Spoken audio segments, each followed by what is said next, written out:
My guest today is Eric Sowinski. He is an incredible athlete, one of the top 800-meter guys in the world. And if I'm getting this right from like Wikipedia and stuff, you have some national championships to your name, even an American record in the 600 meter. Is that correct?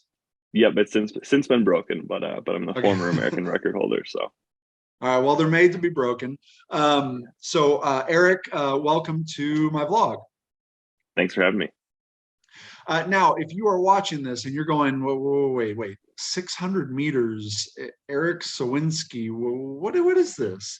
Um, uh, this is not your typical swimming episode. And Eric is not a swimmer. That's probably why you don't recognize his name. He is a runner. And if you're going, whoa, what does a running have to do with swimming? Hear me out. Don't X out of this. I think that there is a lot that we as swimmers can learn from other sports, especially track. And if you have been following my vlog, my journey, then you know I am passionate about this idea of training swimmers more holistically as athletes and not just as swimmers, because we historically have been really bad about focusing too much, too myopically on swimming and ignoring everything else as if it doesn't matter because swimmers are just this different species. We're not land mammals, so all that stuff doesn't apply. So I have asked Eric to come on and share his experiences and knowledge about track in the hopes that maybe I and you watching can pick up at least one nugget of knowledge, if not hopefully a few more than that. Because as we all know as athletes, all it takes sometimes is that one little bit of new knowledge, that one nugget to unlock a whole bunch of potential for us to get to the next level. So Eric, thank you again for joining us.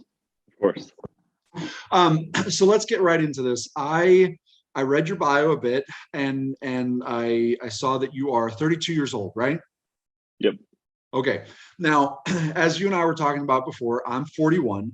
And so one of the things that really interests me is how athletes who are post-grads, after college, how they do what they do, and how is it different from when you were training as a college runner and even a high school runner. So at 32 now, how is it different from 22 and 18? I think physically, we just have to be a little bit smarter about what we do and when we do it.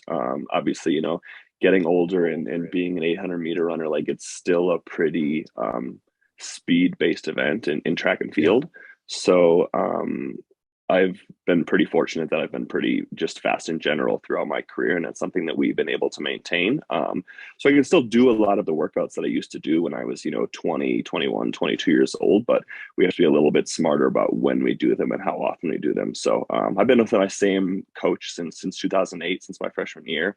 I'm at Oh, the University of wow. Iowa. So just kind of having his guidance. I mean, he knows me really well as an athlete. So it's a big credit to him that I've been so consistent, since I started there. So yeah, like just getting older, we're just a little bit smarter about when we do things and how we do them. I think that's been the biggest thing.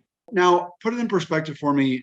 It seems like track guys, the ages skew a bit older than you see in swimming. Like in swimming, it's early 20s, and then yeah, you got guys who keep going who are really talented, into their late 20s, maybe into their early 30s. But in this sport, the common thinking is basically once you're into your late 20s, well, let's say early 30s, you're done. You're over the hill and you're too old. But in track, it seems like you guys, I see a lot of 30-year-old guys out there. How does it look age-wise in track and field? Yeah. I mean, there's definitely some similarities. I feel like it's kind of funny. I mean, you have a lot of guys now who are like really young and super successful in track. I mean, my last couple races, I was racing against a couple guys who were like 17, 18 years old, which is kind of wild. But I would say, yeah, generally a lot of track and field athletes, especially men, you see them kind of peaking in their like mid to late 20s, but then you'll get even still a good amount of guys that are really successful, into their mid to late 30s even. So I Yeah. think that probably in general, there's probably a little bit more success later on in track and field than swimming. But it sounds like as far as like peak age, it sounds like they might be pretty similar from what I can tell. Okay. And how has the mileage that you put in changed over the years from like college to now? Is it still basically the same amount of total miles per week, or have you adjusted that down? So I think I was a pretty low mileage guy in high school. I didn't start running till my sophomore year. So I Oh, don't think wow. in high school I even ran more than maybe 20, 25 miles a week. And then in college, we just kind of increased that yearly and kind of the same thing my first couple years as a pro. I had a couple weeks where I got up near like 65 or 70 miles a week, and it just didn't go very well for me. I've just like I said, like I've always been really fast, and so speed has always been a focus of our training program. And so trying to do a lot of fast stuff with also a lot of mileage, I just was having a hard time recovering. So we've kind of trimmed that back maybe the last 5 or 6 years, and in the fall, winter, kind of our off season buildup, I'll get near 50, 55 miles a week average. But then when we get down into season when I'm competing, that could be as low as even 20 or 25 miles a week if I've got a couple competitions. So I'm definitely probably in the middle tier, I'd say, of like 800-meter athletes. I mean, you'll get some of these European guys who are still running like 100 miles a week as 800-meter guys, and then you've got a couple of also really really talented guys who will maybe run 10, 15 miles a week, but are just kind of freaks. So Yeah, and see, that's one of the things I've wondered about track versus swimming. In swimming, it's pretty common to put up 45, 50 miles of swimming a week. And I mean, that's in line with what you do as a runner. right. And it takes us a lot longer to cover a mile than it does you. And so here we are, putting up as much mileage as somebody who runs. If somebody who runs a race that, and one of the reasons I wanted to talk to somebody who does an 800-meter race is because that's about the time that an average swimmer is racing. I think it takes you what, a minute and 40 some seconds. Yeah, right around there. Right. And so yeah, your typical swim race is anywhere from like 50 seconds ish to 2 minutes. And so I've always found it interesting that you've got runners who are able to cover obviously a mile much quicker than a swimmer. And here we are as swimmers doing the same amount of mileage. And I think the traditionalists would say, well, that's because runners that we're land mammals, so running translates easily for humans, but in the water that's a different element, and we have to make up for that by doing more swimming to like fix our DNA, or and it's like I don't buy that. I don't see why, when you're training for a race that only takes a minute or two, you have to train an insane amount of yardage. To me, it doesn't make sense. When you're looking at a season, how does it take shape? Like I'm assuming you're a bit like a swimmer in that running never stops. You have indoor season, you have outdoor season, and you just go back and forth and back and forth. And but there's breaks between, right? Maybe a couple days or a week or two. Yeah, so for us generally, like indoor season typically runs maybe like the at the end of January until early March. And then there'll be a break from early March till maybe the middle to late April. Then outdoor season will run kind of from late April all the way through September. Okay. And then kind of depending on the year, like if there's a world championship, if there's an Olympics, if there's European championships, like that also kind of um makes other breaks in the schedule for a couple weeks at a time, just because so many of these races are based in Europe, and so when the majority of athletes have a European championship, there's not really anything going on for American or African or Asian athletes. So Yeah. kind of depends a little bit by the year, just kind of what the breaks look like, but in general, like there's a big break between indoors and outdoors. um so if that Now, when makes you say sense. break, I'm talking about a break in training. Are you talking Oh about a yeah. break in training? So no, just a break in competition. So as far as training goes, like for me as an athlete, so we'll kind of do a like a base phase from usually like the beginning of October until January when I'll start my indoor season. And then Okay. that's kind of when we'll cut back on, we'll cut back on mileage. We'll do some more like faster intervals and stuff like that on the track.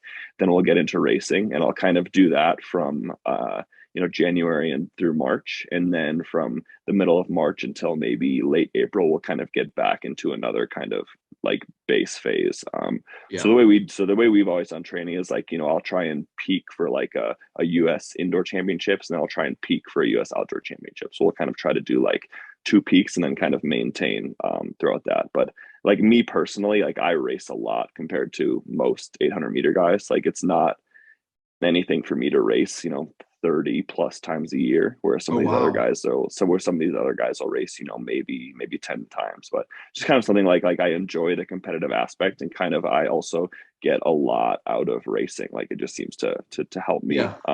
in training and racing. So Right. And I mean, in swimming, you have to race. The way you race is different than the way you practice.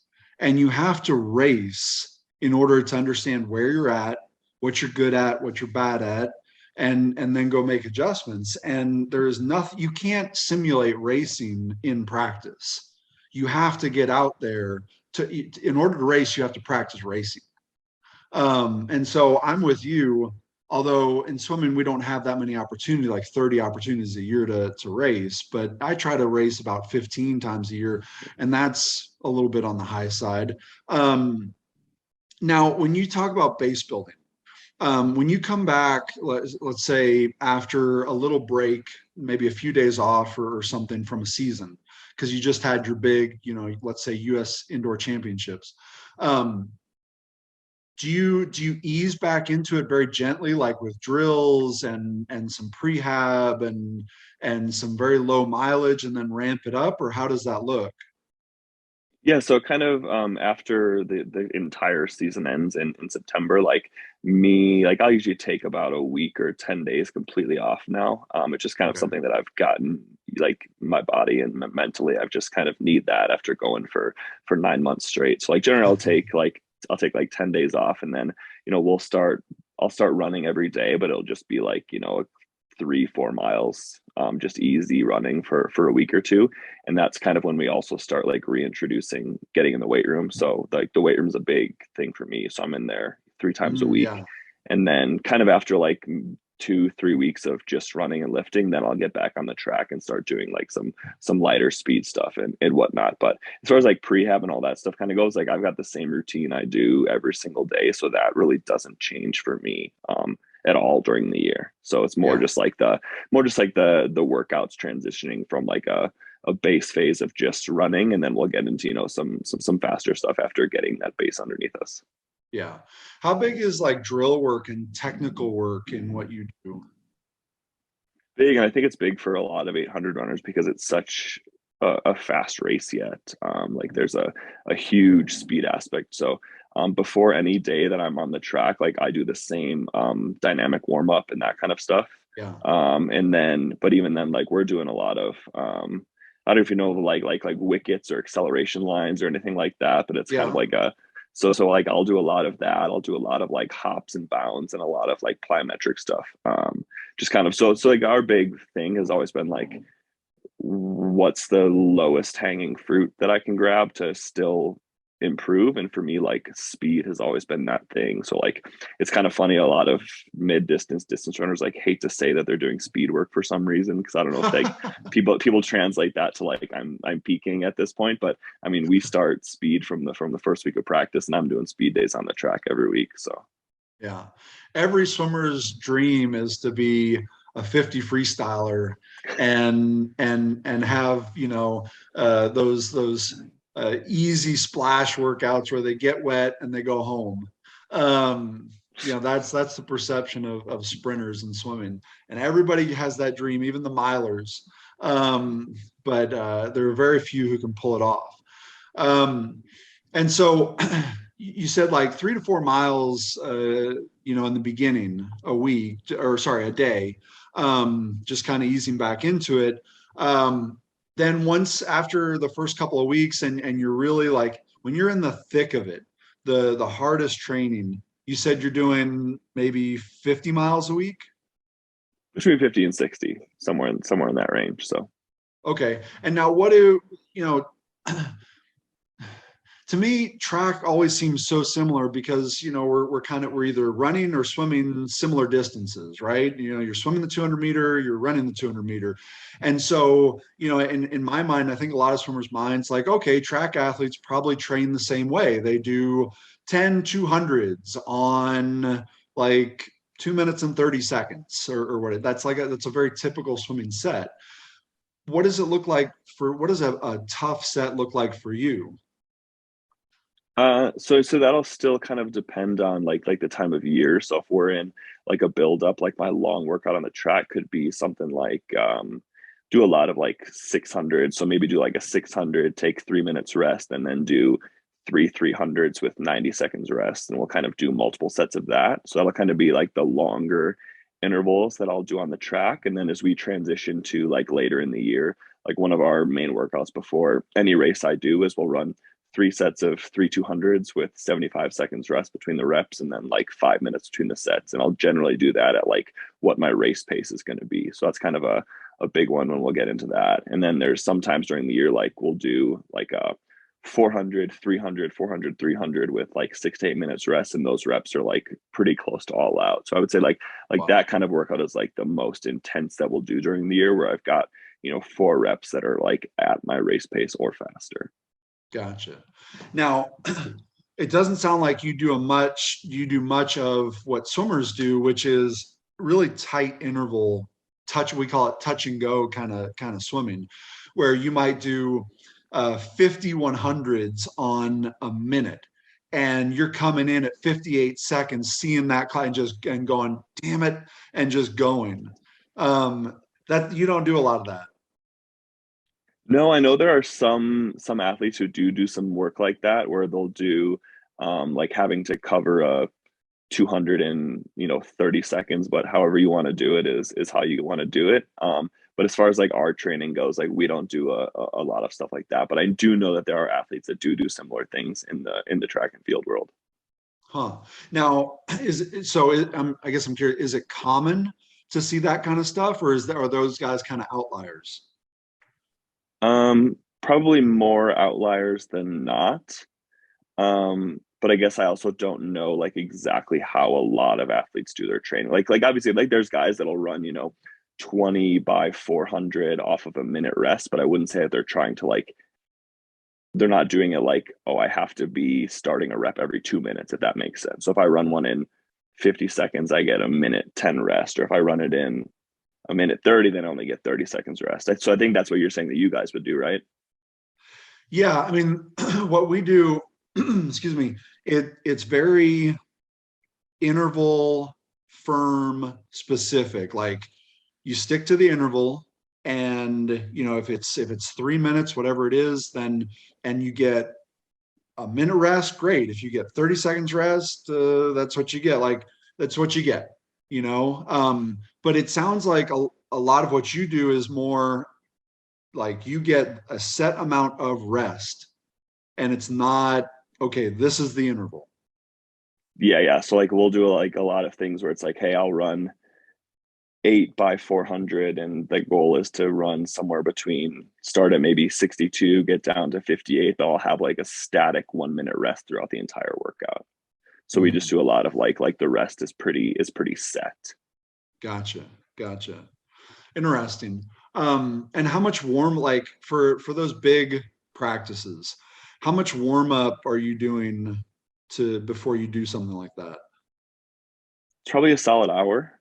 Oh wow. Um, so I'll do generally like a 10 to 15 minute jog, and then I've kind of just got the same like dynamic stuff that I'll do, like the same stretching routine that I'll do, and then we'll do some like faster accelerations and stuff to like kind of prime for getting ready to do that first rep.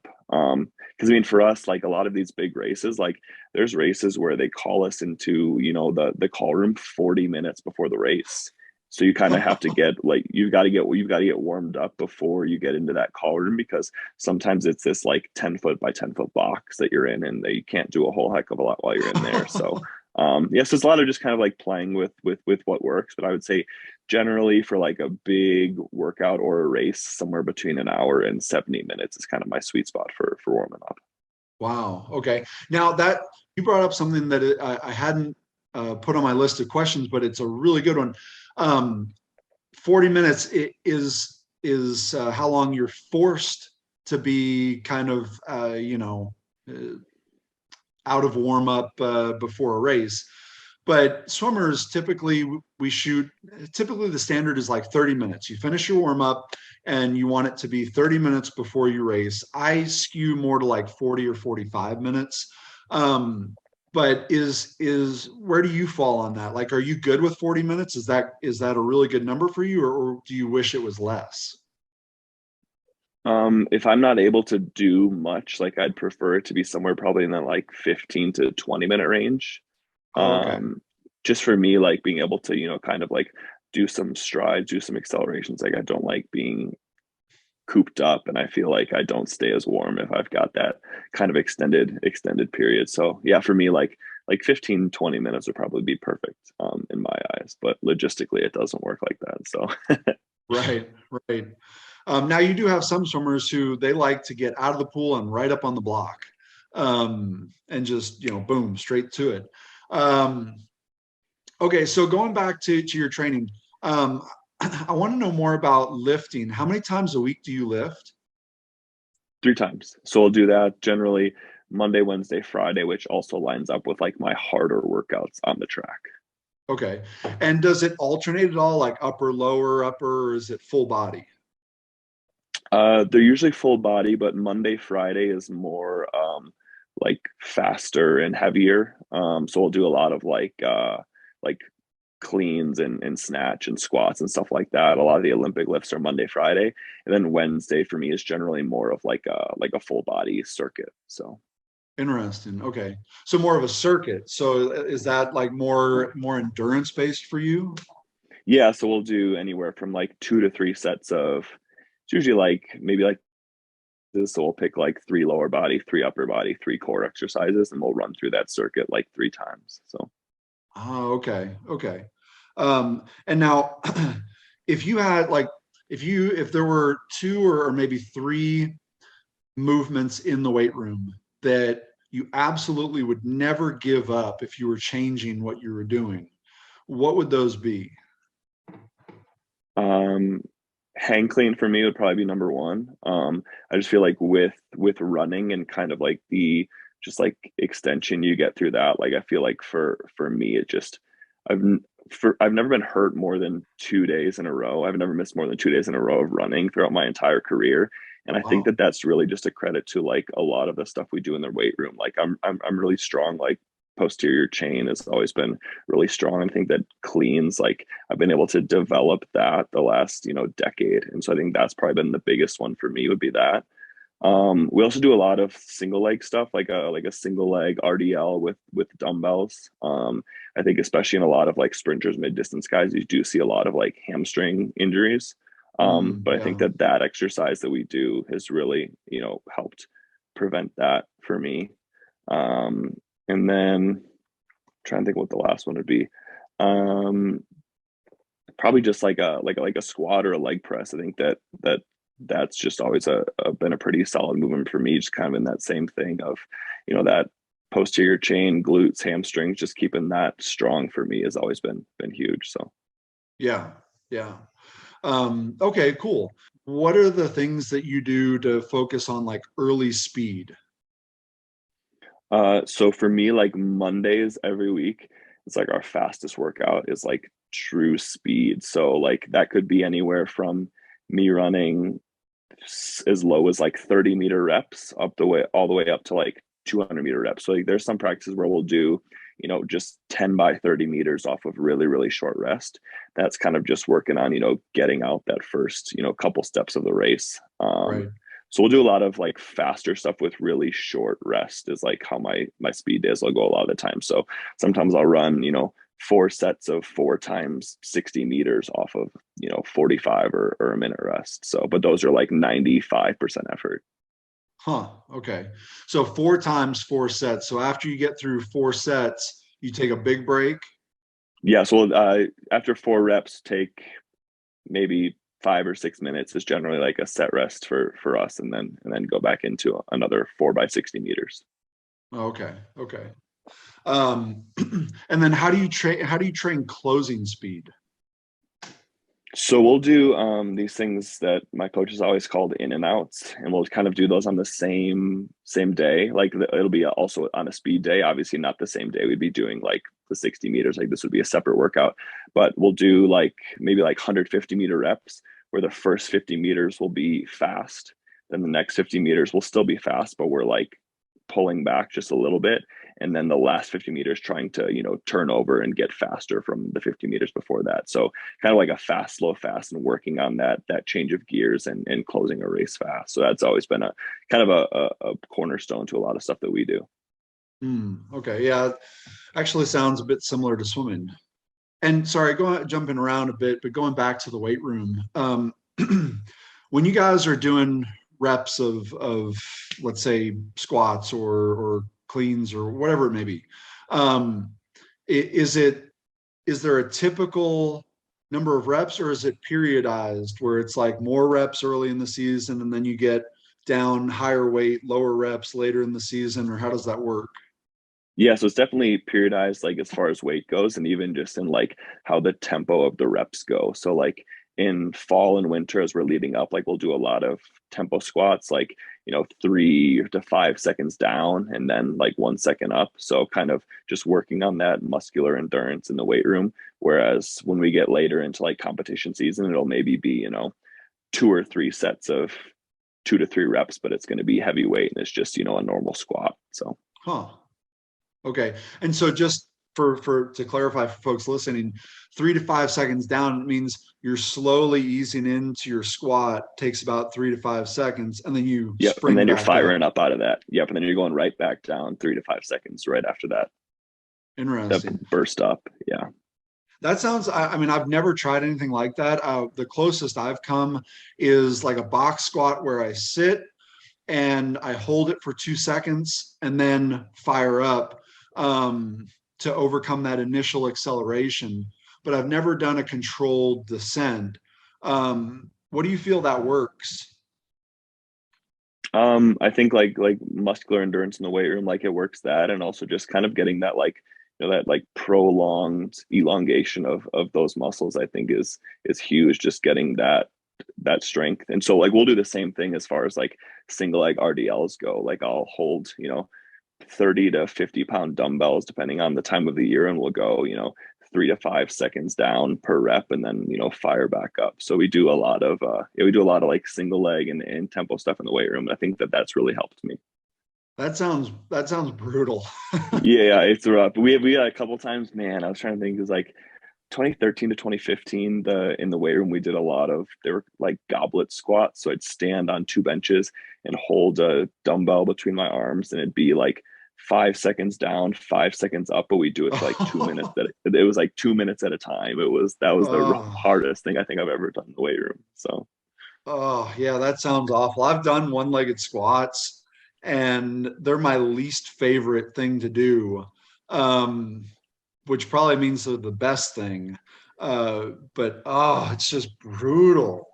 yeah. Um, so okay, well that's cool. I may ask my strength guy about doing that. That's interesting.